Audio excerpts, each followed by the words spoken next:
Well, hello, detective. You've caught me. Well done. I am your killer. I presume backup is on the way. I have no intention of running. So please, sit. I'd love to talk with you while we wait. Are you sure you don't want to hear what I have to say? Who's to know if you found all of my bodies?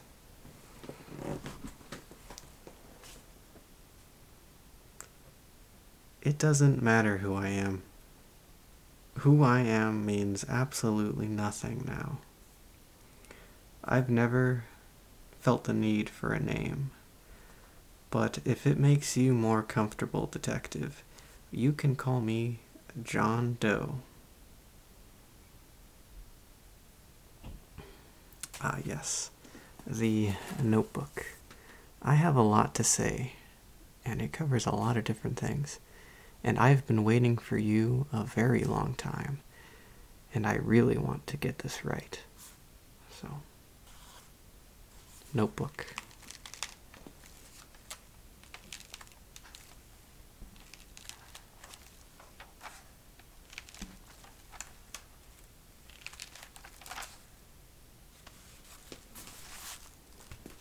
This page is especially good.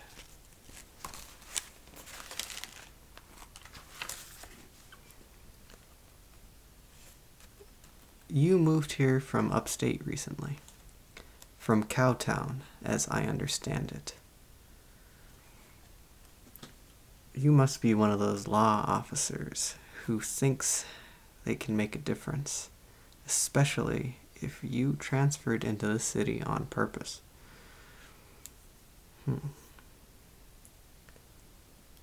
But have you really caught me, officer? As far as I'm concerned, you found me all right. But I'm not behind bars yet, am I? Tell me, detective. I've been dying to know how you've liked my work. It is, of course, more comfortable for you to label me insane than to realize what my work means. Just what I expected from someone who just can't understand what I do. I'll explain it for you. Slow. It's difficult to appreciate a painting without viewing the whole piece. I can't wait for you to see it. I really can't. See, detective, you and I are a lot alike. We both want to change this city. Only you're not strong enough to do what's necessary.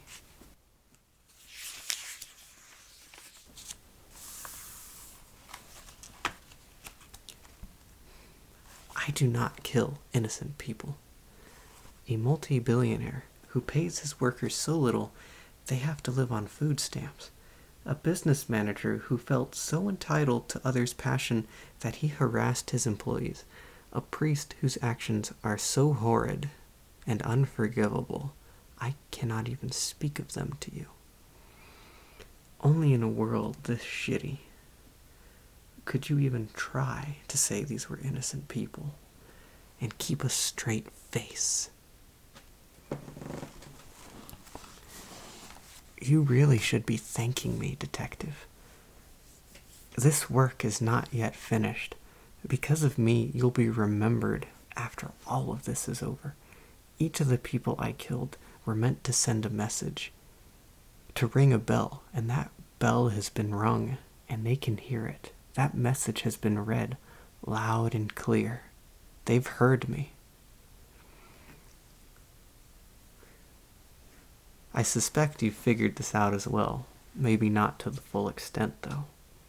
That each body represented one of the fatal sins. I've always been particularly fond of the classical perspective Dante brought to hell, although the divine makeup of Dante's hell in Inferno varies slightly from his view of sins in Purgatorio. Mapping 7 deadly sins to 9 circles of hell is revealing.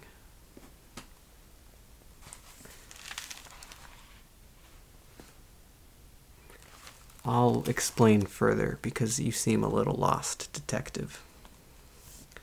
In Dante's hell, each soul is judged by the weight of their sins against them, quite literally weighing them down until they arrive at the layer of the pit to which they belong.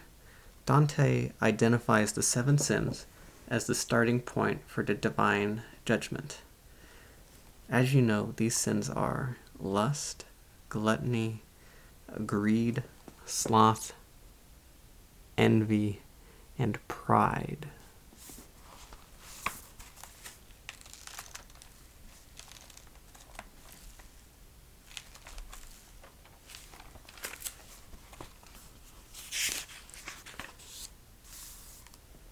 Now, those are Dante's 7 sins in Purgatorio. Dante's hell, however, is divided into 9 circles, each themselves divided and nearing in the end, almost 24 different separations. So one could say the punishment for the 7 sins are more distinct than the sins themselves. Poetic, which fits Dante.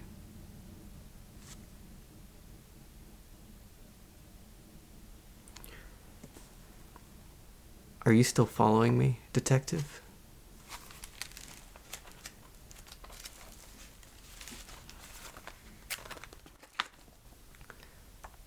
I'm glad. Good. I'm glad you're keeping up.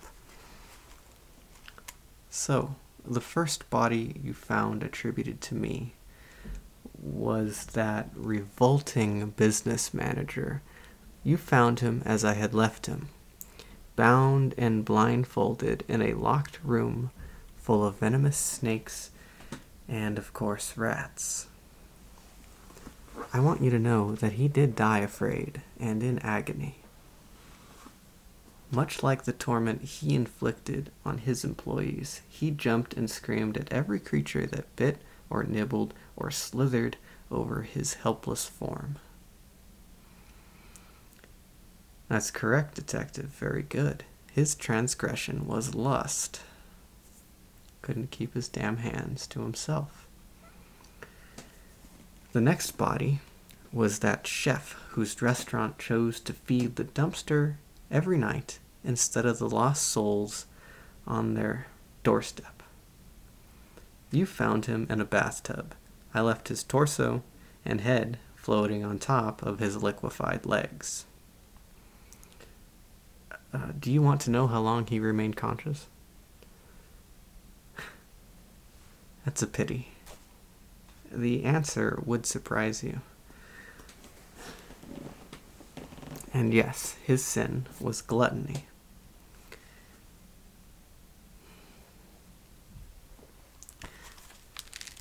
Now, the next man I killed, you actually haven't found yet.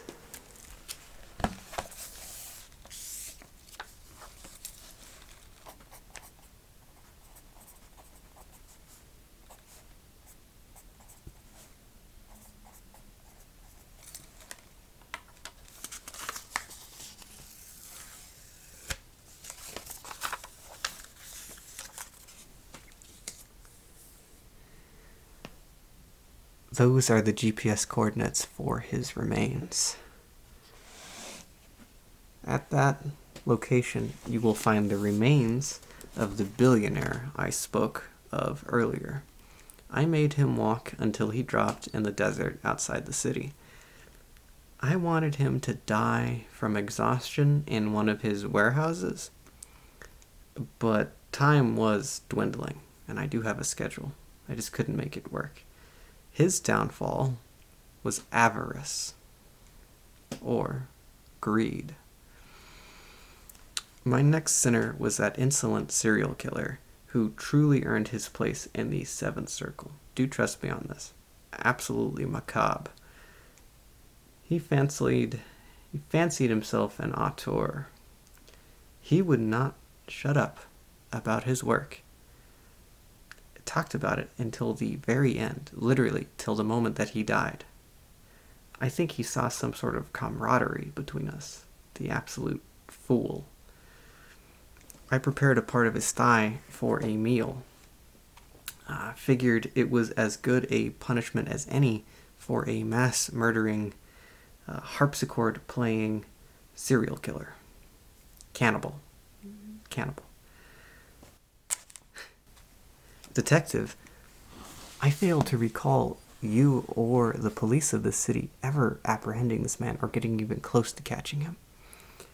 You and the people of this city owe me a great debt for catching and killing this man. This, of course, brings us to the lawyer. That vile, wasteful excuse of a human so corrupt, dedicated his life to defending those who should have been punished the most. For all the lies he told living, he sure did spill his guts at the end, though.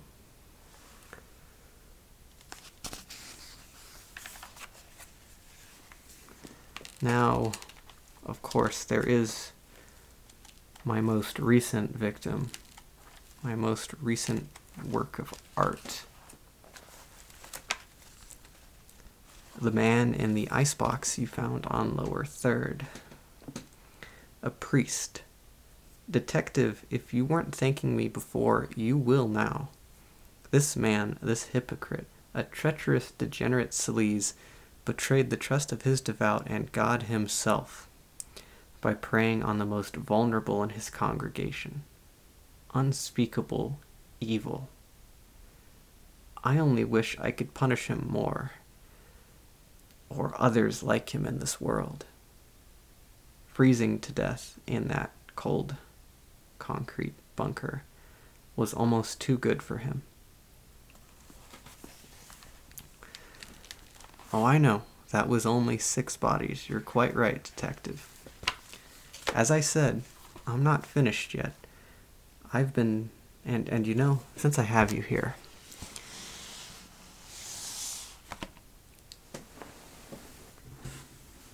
I've been dying to know what's inside this box.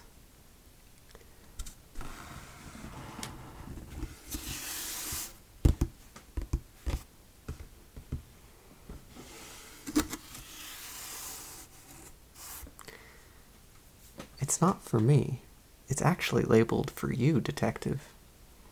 So why don't you open it? There's a surprise for you inside.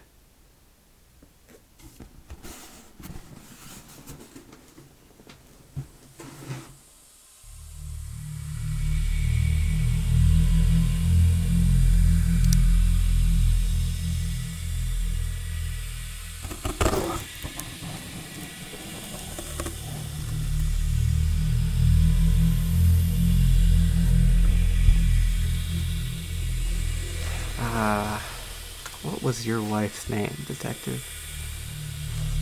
Beatrice, wasn't it? She was the only truly innocent person I killed, and when you think about it, she died to punish you, so I think it's justified.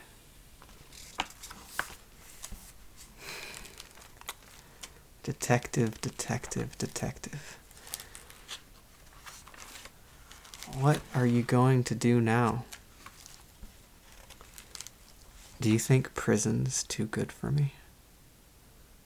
What can you do to keep me from prison?